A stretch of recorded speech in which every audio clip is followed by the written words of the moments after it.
Hey guys, what's going on? It's Obezgaming back again with another Team of the Week player review, second one of the week, and we are going to be taking a look at inform Memphis Depay. Now this looks like one of the highlights of this Team of the Week. It looks like a really nice card. So we're going to take a look at the card, look at his in-game stats, see how he performs and how he feels in-game, and then justify his price. At the moment he is looking at round about 100k.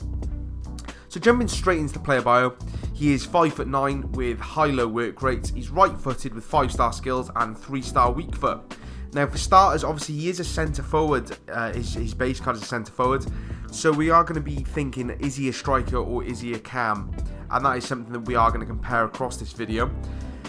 5-star skill moves is superb. Obviously 5'9" is a really nice height as well for him. Be nice and agile with that.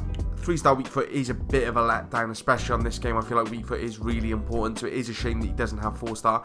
Then again, I think if he did have 4-star weak foot, this card would be at least twice the price, if not more, because that is really the key thing that does hold him back. But jumping into the stats, he has 83 pace, which is a split of 82-84, so no huge split there, which is nice. Good shooting with 86 attack positioning, nice finishing, and really high shot power to begin with already.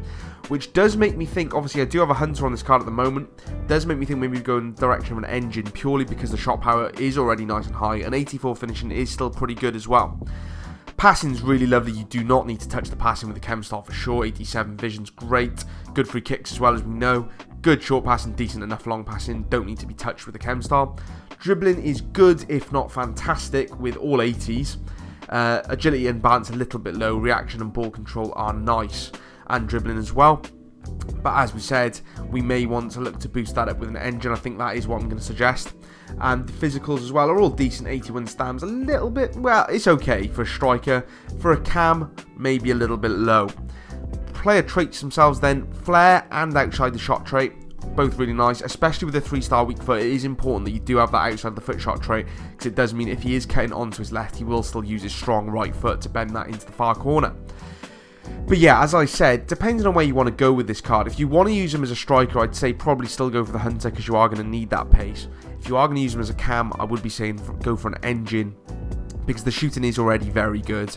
Get that pace up a fair bit, and then boost the passing, and more importantly, the dribbling. So yeah, I think probably best suited for this card is going to be a cam, and go with that Engine chem style. But let's jump into some gameplay and see how he performs and how he feels in game. Now, as I said in the intro to this video, I think he is a card that could go in one of two directions, whether you do go striker with a Hunter or a cam with an Engine. And for me, I think he is very good at both. I think with a Hunter, he is a very good striker. I think with an Engine, he is an absolute superb cam. So I think for me, I'd be looking towards a cam, purely because he does feel a lot more sort of head and shoulders above other cards in that position, whereas in a striker he is very good, but there are a lot that are fairly similar to him. So with that being said, he does feel lovely and agile once you get that Engine on him. His passing is superb, especially with an Engine, and for a cam, you know, with the Engine boost, you're going to be looking at roughly 88 pace, which is more than enough for a cam. From a striker perspective, his finishing's superb already, to be honest with you. With the Hunter, that does pretty much mean, you know, it's pretty much maxing out. You're looking at 94, 95 finishing. But as I said, I really don't think that needs touching. As you can see in these clips, both when he was at striker and he was at cam, he was banging them in. Really good finisher of the ball. Depay, really enjoyed using him. And the one added bonus of this card, which you don't really get in a lot of cams, is he does have that strength stat of 85, and it does mean he is nice and strong on the ball. As you can see, he is quite sort of stocky, and it does mean he does keep the ball at really not a huge loss to agility, I would say. Again, that's presuming you do put the Engine chem style on him, which I do think is crucial if you are going to use him as a cam. In terms of links with this card, it's very easily linkable. It's got some really nice strong links with Ousmane Dembele, and also a perfect link with Frankie de Jong, who is definitely a usable centre mid this year. So he does have the options for links there. Also, obviously links to Van Dijk if you did convert him back to a centre mid. So there's plenty of good options for this card. My only gripe with this card is obviously, as we say, the 3-star weak foot isn't great. It would be, again, a much more expensive card if it did have the 4-star. So for the price, I think it has to be a problem with the card, and it is that 3-star weak foot. It does let him down, if I am honest. It was quite frustrating because he is such a good player, and on his right foot he is so good and so fun to use, but he is quite one-dimensional. And I mean, if you're playing against some very good players who know their opposition and know the cards, they'll know just to send him onto his left foot, and there's not a lot you can do. I was quite disappointed that even the most sort of basic of passes were going awry with the left foot, which was disappointing. But as I said, you know, if he didn't have that, he'd be a much more expensive card. So for the money, you do have to expect something to be not perfect with this card, because as a cam with an engine, there is very few other faults to pick with him. Passing is superb, shooting is very good already, dribbling with an engine is great, good physical and decent pace. So, I mean, there has to be something to go wrong, obviously.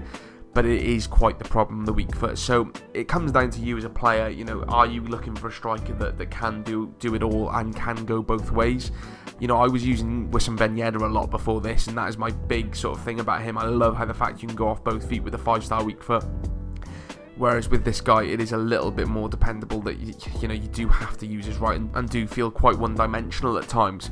That being said, obviously the 5-star skills does help with that. You know, he can get himself out of a lot of situations using those 5-star skills. So if you are a big skiller, you know, that maybe negates the weak foot quite a bit. But for my overall verdict, I think this card is worth exactly what he's going for. You know, he's going to be in that sort of 75 to 80 to 100k bracket, and I think he is well worth that money. I think he's good for that price. Because, you know, as I said, he's a very good cam. Just a shame about the weak foot. But if you can deal with that, then I think he's a very good option for the team with good links as well. So, yeah, that does bring me to the end of the video, guys. If you did enjoy it, please like and subscribe. And I will catch you in the next one. Peace.